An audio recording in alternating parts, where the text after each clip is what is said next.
I watch mer noir journée. I watch mer noir journée.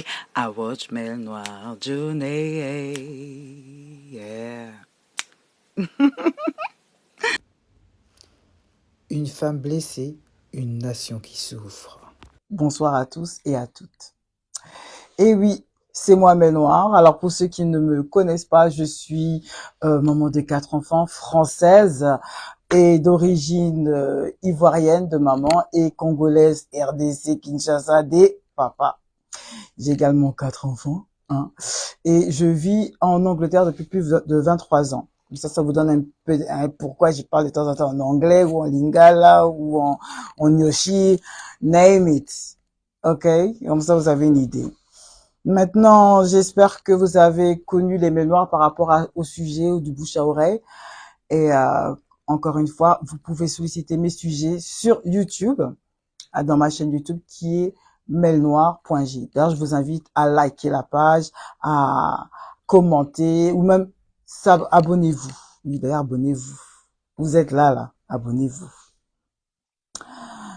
Alors, la semaine passée, j'avais traité le sujet des mamans solo avec ado, part 1, 2, 3. J'espère que vous les avez tous regardés. Surtout, reprenez, je dis bien, reprenez les temps de les réécouter. Quand vous faites le ménage, quand vous êtes tous seuls. Et dites-moi ce que vous en pensez. Partagez vos expériences, n'hésitez pas à me contacter. J'espère que ça vous a parlé et que ça vous a un peu éclairé dans ce que vous pensez et ou vous a permis de vous situer un peu. Parce que là, maintenant, c'est un peu une continuité de ce qu'on va parler. Les mamans ados, oui, avec des enfants ados. Mais ce soir, notre sujet il est légèrement différent parce qu'on va parler de la femme à part entière. Et surtout la femme symbole de l'humanité, je dirais. Parce que oui, pour tous ces hommes qui pensent que les femmes, c'est pas important, les femmes, c'est quand même nous qui portons l'humanité. C'est vrai qu'on a besoin de votre graine là pour concevoir des enfants, mais c'est à Dieu. Dieu nous a confié à nous le pouvoir d'enfanter, de supporter des souffrances pendant plus des 9 mois. C'est-à-dire que même si l'enfant est né, on est encore là avec eux jusqu'à qu'il meure. On est encore là. Mais dans quelles conditions? Parce que je ne sais pas si vous êtes au courant, beaucoup trop de féminicides, c'est-à-dire qu'on tue trop de femmes qui souffrent en couple, avec des hommes qui les respectent pas, un mari qui ne les respecte pas, et la chaîne continue parce que les enfants également, ils ne font que copier ce qu'ils ont connu dans leur enfance. Alors, on se dit que, aujourd'hui la femme, elle est indépendante, elle respecte plus l'homme. Parce qu'elle a son travail, elle a son argent, elle a ses papiers, elle a tout ce qu'il faut. C'est-à-dire que aujourd'hui le monde appartient aux femmes. Alors c'est pour ça que ces femmes ne respectent plus l'homme. Est-ce que c'est vrai ça? Est-ce que ce que vous pensez? Je vous rappelle le sujet de ce soir qui est une femme blessée, c'est une nation perdue en fait. Ah oui, une femme blessée, c'est une nation perdue. Quand je parle de la nation, je fais allusion à la famille. On commence par une famille, pour après on se développe comme dans Genesis, quand Dieu a créé Adam et Ève. Après Adam et Ève, il y a eu beaucoup d'autres personnes qui sont nées. Mais ça vient d'une personne, Adam, la virgule, na Ève. Faut comprendre. Voilà. Si que Ève, c'est comment? Vous avez bien vu que Ève, elle a eu un pouvoir, c'est-à-dire que le diable a un peu façonné dans sa tête, là, l'a convaincu que non, faut manger la pomme là-bas qui est interdit, il faut aller la manger là-bas. Parce que ça va te donner ça, na virgule, ça. Et puis bon, elle a eu courage. Bon, ça tombe bien. Bon, peut-être que je ne sais pas. Mais on dirait que je vais me laisser tenter. Allez, Hazan a raison. Alors, elle va voir son Joe, son gars, Adam. Elle va lui parler un temps. Il va accepter, lui aussi, il va manger la pomme. Ce détail-là, c'est le détail de toute l'humanité. Une femme, elle est faible. Voilà pourquoi le diable, malheureusement, a réussi à la dérouter. Si une femme est déroutée, l'homme qui l'accompagne Si c'est pas un vrai homme, un vrai Joe des Joe, lui-même, il est dérouté aussi. Donc, vous voyez la puissance d'une femme. Autant elle peut être une force pour l'homme, parce que quand Dieu a donné Ève, euh, Adam s'est senti homme, il va chasser vraiment avec le courage, donner la nourriture, il a un petit bisou le soir, il a de l'amour, hein, il s'est sentir vraiment bien. Ah, la femme a son bonne et due forme. Mais une fois qu'elle déroute, vous avez vu comment ça atteint Adam? Ça atteint même des générations. Voilà pourquoi je dis que la femme, quand elle est blessée, elle peut détruire en fait la nation. Parce que c'est elle qui va, hein, comme le flambeau des Jeux Olympiques, hein, qui va transporter, transcender tous ces mal, tous ces maux, ces traumas au reste du monde. Et le reste du monde, ce sont ses enfants. Ce sont les personnes qui l'entourent, les personnes qui l'écoutent, qui la prennent pour exemple. Donc si elle-même, elle n'est pas bien, comment voulez-vous qu'elle puisse conseiller ou adorer ou aimer l'homme avec qui elle est? Ah, mais vous, les femmes, vous avez trop la bouche, les femmes ici, wow, wow, wow. Non, ce n'est pas ça. C'est pas qu'on a trop, mais il y a beaucoup d'entre nous qui ne prennent pas le temps de s'examiner à l'intérieur. Je crois que j'en ai fait 3 ou 4 mails noirs où je ne fais que parler de ça. Parce que j'estime qu'aujourd'hui, on doit se réveiller. On doit se réveiller, nous femmes qui sommes là. Réveillons-nous. Parce que le monde nous regarde. Si on ne fait pas attention, on est en train de détruire tous ces hommes sur cette terre. Avec notre vécu.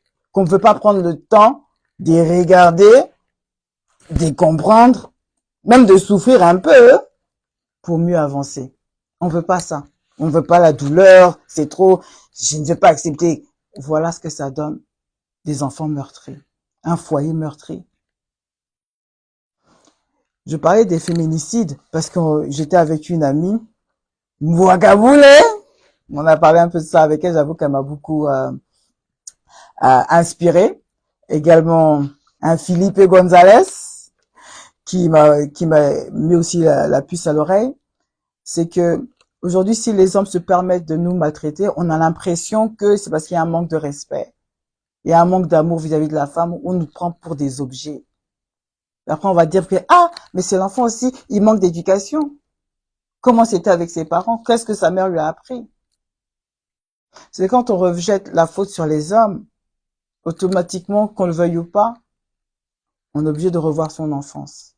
Et l'enfance, qui parle d'enfance, parle de parents. Et c'est de là où on va commencer notre sujet, avec une femme blessée, une nation perdue. Quand on dit les blessés de guerre, on parle toujours des blessés par rapport à amour, par l'amour. Donc, il serait temps qu'on puisse, j'ai même fait un mémoire dessus où je parle de l'attachement, des différents styles d'attachement. Vous vous souvenez? Je vous invite à aller le regarder. Mais là, c'est plus cet attachement, la façon dont vous aimez, c'est l'amour en général que l'on cherche. L'amour en général qu'on redonne. De quelle manière? De quelle façon? Parce que je vous rappelle qu'on nous regarde par rapport à nos enfants, notre famille, notre entourage. On va nous regarder, on va nous juger également. Et c'est par rapport à nous, quand je parle de nous, je parle des parents, je parle des personnes qui sont en mode exemple pour les enfants, pour les autres.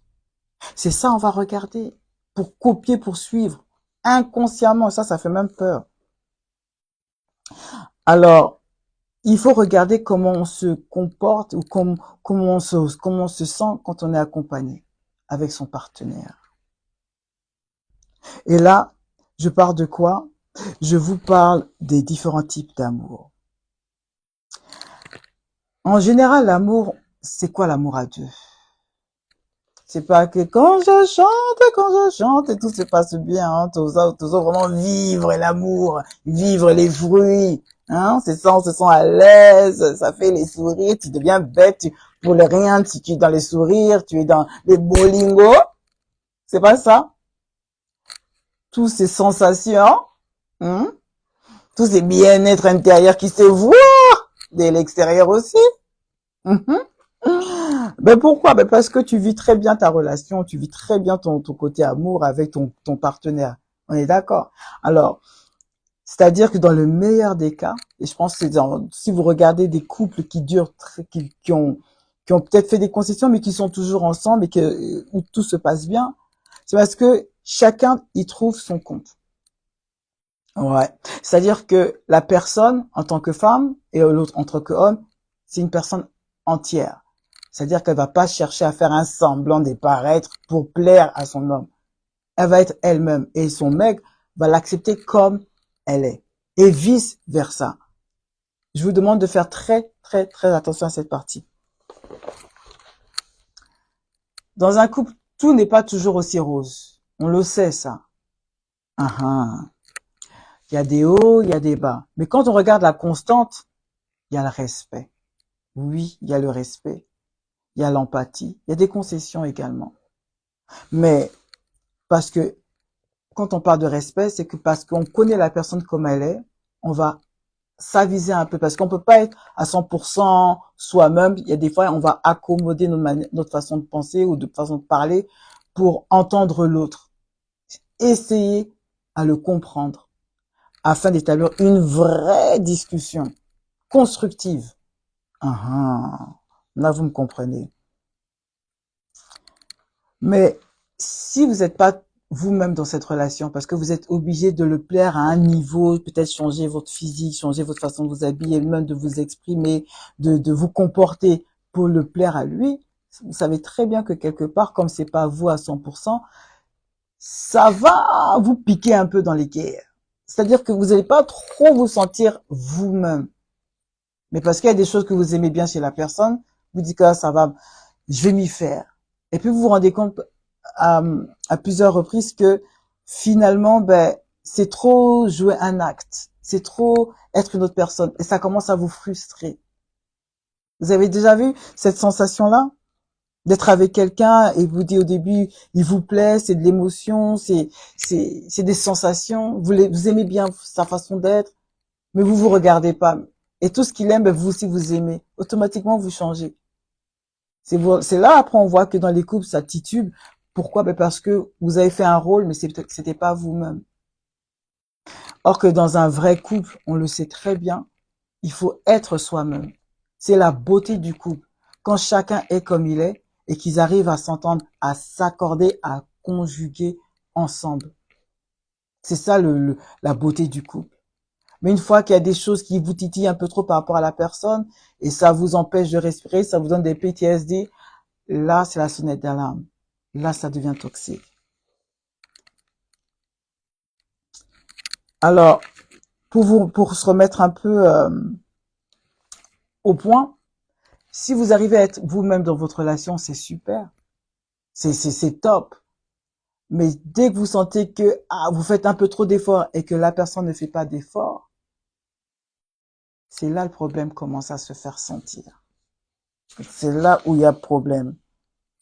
Vous vous rappelez encore une chose, c'est que dans un couple, il y a des hauts, il y a des bas. Et mais il faut connaître votre constante. Ça ne veut pas dire qu'on a un mortgage ensemble, on a un crédit de la maison ensemble, on a des enfants ensemble. Parce que ça, un jour, ça va péter. Il va falloir quand même diviser tout ça. La constance, c'est ce que j'aime chez lui et ce qu'il aime chez moi. Est-ce qu'on peut s'accorder? Est-ce qu'on s'accorde en général? C'est surtout ça. Mais ce que j'aime bien, il y a un auteur qui s'appelle Bobby. Lui, il dit carrément, on peut monter et descendre. Mais la façon dont tu vas bien te sentir et que tu vas entretenir une relation saine avec ton partenaire, c'est la façon dont tu auras vécu avec tes parents. Si tu as des parents normaux qui s'aiment, whatsoever, même s'ils sont divorcés, mais qui t'ont quand même donné ce que tu recherches, c'est-à-dire de l'amour, de l'attention, de la validation, ça devrait bien se passer en temps normal. Et ça se passe bien lorsqu'on regarde les statistiques. Mais quand on a eu des parents dysfonctionnels, des parents qui n'ont pas fait de travail sur eux, à commencer par la mère, parce qu'on sait très bien que ce sont les mamans qui tiennent les enfants. On peut monter et descendre, ce sont les mamans. Ah, ah. Quand ces mamans n'ont pas fait le travail sur elles-mêmes, ça donne quel genre de fils? Ça donne quel genre d'enfant? Quel genre de fille et de fils? D'hommes et de femmes. Ah! C'est pour ça il faut reconnaître cette constante qui est, si une femme est meurtrie, abîmée, appuyée négativement par son ex et qu'elle n'a pas fait le travail, c'est Chokoro qui vous parle. Parce qu'il y aura des comportements pathologiques. Il faut vraiment les déceler. Je parle pour celles qui sont en couple, celles qui envisagent d'être en couple. D'abord, regardez bien ce qui se passe dans votre couple et chez cette personne-là, mais avant tout, chez vous-même. Parce que il y a différents types d'amour qui vont vous rendre malade, addictive, et qui ça va même vous faire oublier votre propre personne. Mais ça va vous laisser des séquelles. C'est vraiment quelque chose qui est vraiment, vous ne pouvez pas faire abstraction. Si tu fais pas attention à ton cœur, tcha, c'est gâté. Pour ton entourage, pour tes enfants, pour la nation entière. Mais c'est quand quelqu'un a mal, il veut que tout le monde entier ait mal. C'est rares sont ceux qui savent faire la part des choses. C'est pour ça qu'on parle de l'esprit critique. Je ne parle pas des femmes qui sont, oui, mais moi j'ai mon argent, je m'en fous des mecs. Non, arrêtez de mentir. Parce que en tant que femme, on a tous besoin d'un homme à côté de soi. Et un homme a besoin d'une femme pour se sentir homme. C'est un homme qui a beaucoup d'argent, mais qui est toujours tout seul. On va pas se poser des questions. Vice versa. Un homme qui n'a pas d'enfant, un homme qui n'est pas marié, un homme, arrivé à un certain âge. On va prendre le chiffre de 40 ans. T'es toujours célibataire, c'est toujours la faute des autres. Qu'est-ce qui se passe? T'as toujours la haine contre ton ex, t'as toujours la haine contre, ça fait beaucoup. Ça fait beaucoup de raisons extérieures. Voilà pourquoi il faut se regarder soi-même. Mais là, je m'adresse beaucoup aux femmes. Quand je vous parle d'amour, qu'il faut savoir quel genre d'amour on vit. Parce que c'est cet amour-là qui doit normalement donner la force à nos enfants, la force à notre entourage, et même pour nous-mêmes nous faire du bien, nous faire évoluer. Mais quand tu n'as pas ressenti cet amour-là, tu fais comment? Tu es stressé, tu deviens méchante. Et c'est ça qui tue la nation. Les enfants grandissent sans amour, sans vrai exemple. Parce qu'on leur dit pas les vérités. Donc, il serait temps de définir comment on approche cette affaire d'amour là. L'amour qui commence à faire la dépendance affective. On va où avec ça? J'en ai parlé avant, mais je vous fais un petit rappel. La dépendance émotionnelle, c'est là où vous avez besoin que la personne soit à côté de vous, quoi. C'est lui qui vous définit. C'est quel genre de signe? C'est-à-dire que il y a un contrôle de sa propre relation. Donc, on a besoin de savoir ce qui se passe, on a besoin de savoir ce qu'il ressent. On n'arrive pas à fonctionner sans l'autre. Il y a une incapacité à rester sans le partenaire, vous voyez? C'est-à-dire que, tu t'ennuies quand il est pas là. Tu ressens le manque. C'est pas de l'amour, ma chérie, ça. Oh, il me manque trop. Oh, c'est comme si, c'est pas de l'amour, ma chérie. C'est de la dépendance. Ah oui. Oui, mais pourquoi il est pas là? Et puis maintenant, comme tu es stressé, tu vas mettre ton stress autour de toi. Et les gens qui te connaissent vont te dire que, c'est parce que son mec l'a pas appelé. Parce qu'elle n'a pas vu son mec, ça fait une semaine. Ça fait pas, vous voyez déjà les retombées de ça? Ça fait un changement, c'est-à-dire que si tu n'es pas avec ton partenaire, tu te sens pas bien. Tu te sens pas à l'aise avec toi-même. Et c'est même tellement douloureux, mais tu restes quand même dedans. Le mec, il en a peut-être rien à foutre de toi. La meuf a peut-être rien à foutre de toi, mais toi, parce que c'est ton principe, parce que c'est ta façon d'être ou ta raison d'être, tu vas rester dedans et tu te fais du mal. Tu penses te faire du mal que à toi? Non, parce que quand tu as des enfants, ça se passe comment? Si tu n'es pas tranquille, toujours tu cherches ton téléphone, comment il a laissé les messages, et ton enfant il est à côté de toi, tu lui donnes pas cette attention-là. Parce que tu es encore dans tes pensées avec lui, tu es en train de t'imaginer je sais pas combien de choses. Ton enfant il est à côté de toi, il te demande ton temps et tu n'arrives pas à le voir. Résultat, l'enfant il pense quoi? Je suis pas important pour maman. Donc, il grandit avec ce manque. Il va chercher à combler ce manque avec qui? Où? Une femme blessée, ça fait quoi à la nation? Hmm. Il y a aussi, tu mets tellement d'efforts dans ta relation, mais à un moment, ça pète. Parce que tu te rends compte forcément qu'un jour ou l'autre, tu es tout seul à faire des efforts. Et c'est ça qui fait mal. Attends, et le fait que t'es toujours en train de penser à l'autre et que tu es tout seul dans ta bulle, les gens te regardent et ils vivent avec toi. T'es pas tout seul. T'es pas toute seule, meuf, tu n'es pas toute seule. Tes enfants, tes oncles, tes tantines, ta mère, ton père, ils t'attendent, ils te regardent, ils voient que tu es malheureuse, mais tu veux rien entendre. Parce que tu veux pas faire le travail sur toi. Parce que toi, pour toi, c'est être aimé par cet homme-là, un point, un trait. Mais si tu donnes pas, ton stress là, le manque là, tu vas le combler où? En faisant quoi? Ah, c'est pas facile, l'amour, hein. Et pourtant, comme je disais tout à l'heure, la dépendance affective là, tu ne peux pas penser ça comme vrai amour. C'est un manque d'insécurité. Le vrai amour, je t'explique tout de suite, c'est quand tu es en fait un dépendant, tout le contraire, dans ton couple. Ouais. Quand tu es indépendante, tu travailles, tu vas en vacances, tu peux aller en vacances avec tes amis, tu peux voir tes copines, tes potos, il n'y a pas de jalousie. Mais il y a de la communication parce que bien sûr, ton mec, il est au courant. Ça se passe bien, t'as pas peur. Tu sais que tu peux laisser ton mec avec des potes, aller sortir en soirée, aller en vacances. Tu le respectes parce que tu n'as rien à cacher et puis tu n'as pas à avoir peur parce que tu te sens bien avec toi-même. Donc ta façon d'être ne va pas gêner l'autre. Ta façon d'être ne va pas gêner ton compagnon parce qu'il t'aime comme tu es et toi également. Là, c'est ça l'indépendance dans le couple, c'est ça. C'est quand vous arrivez à vous accepter avec ce que vous êtes. Mais quand l'un veut prendre main sur l'autre, c'est cette manière-là qu'il faut éduquer et voir où ça fait mal pour savoir y remédier ou carrément mettre fin à ça. Et l'amour narcissique. Ah, l'amour narcissique. Il y a les pervers narcissiques, il y a les narcissiques. Mais l'amour narcissique, c'est comment maintenant? L'amour narcissique, c'est quoi? Eh bien, c'est des personnes qui vont venir avec, oh, en manière, ils vont te séduire. Oh, ils sont charmants. Ils ont ce petit sourire trop mignon.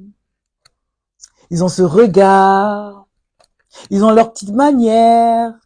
Toi, tu kiffes un peu, hein. Il vient, il te blague dans tes oreilles. Il te sort, hein. Aïe, il est le perfect gentleman. Il t'observe, il sait que, la meuf là, je vois qu'elle aime ça. Attends, je vais lui donner. Et puis ça, se dit, ah, mais en fait, lui, il est pas comme les autres. Il est trop beau, il est trop gentil, mais il fait trop aussi, il est trop intelligent.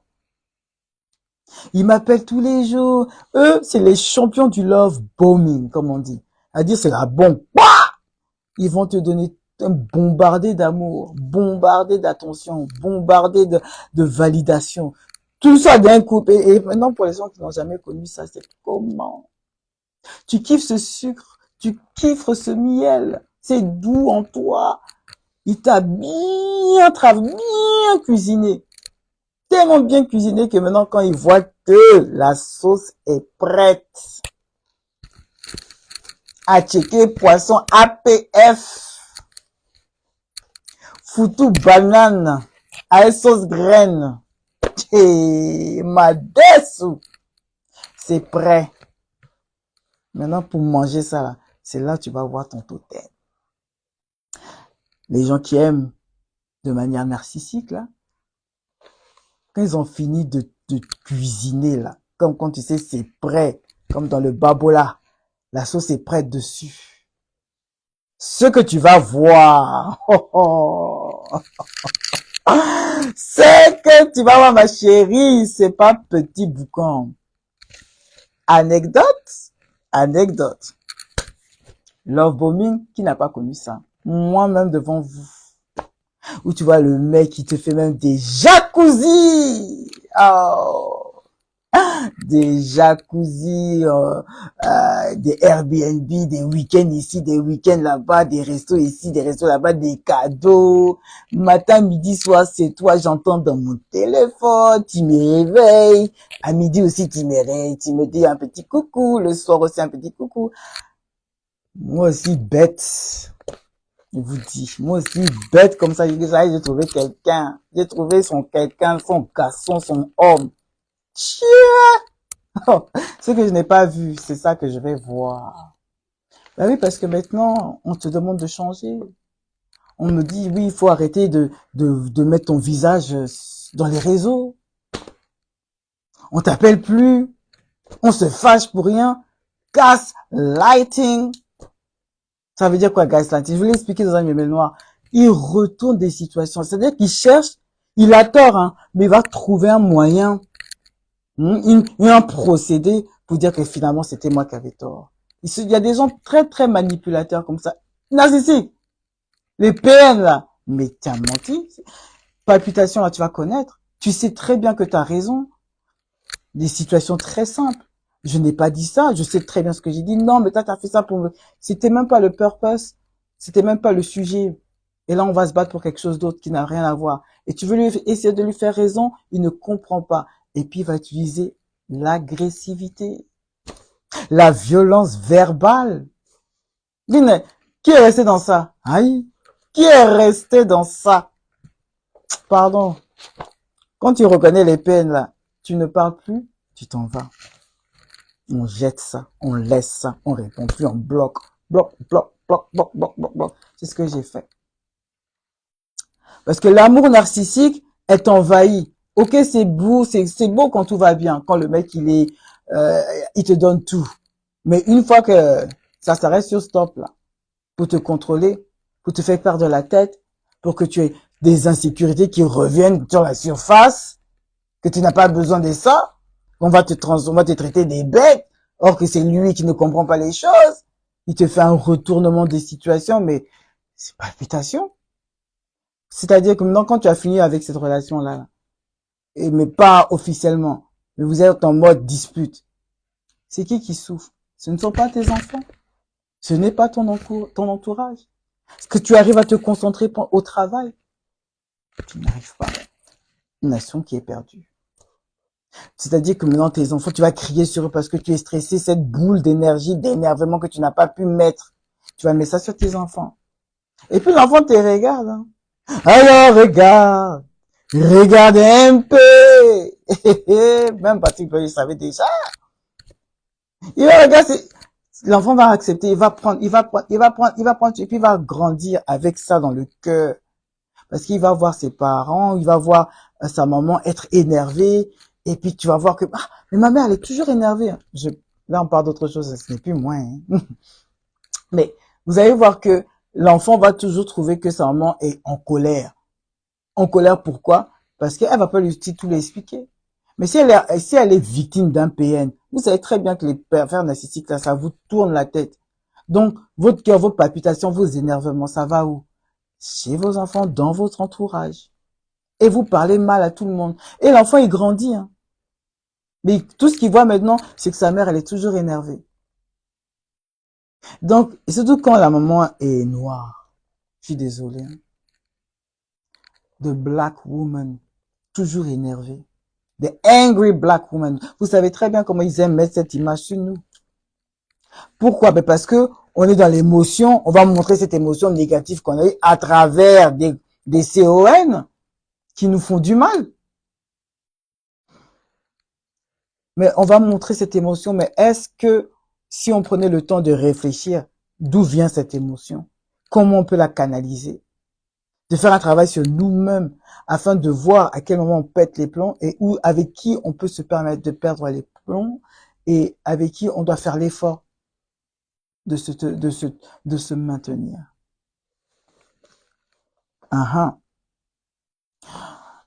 Un autre truc sur les narcissiques, c'est que,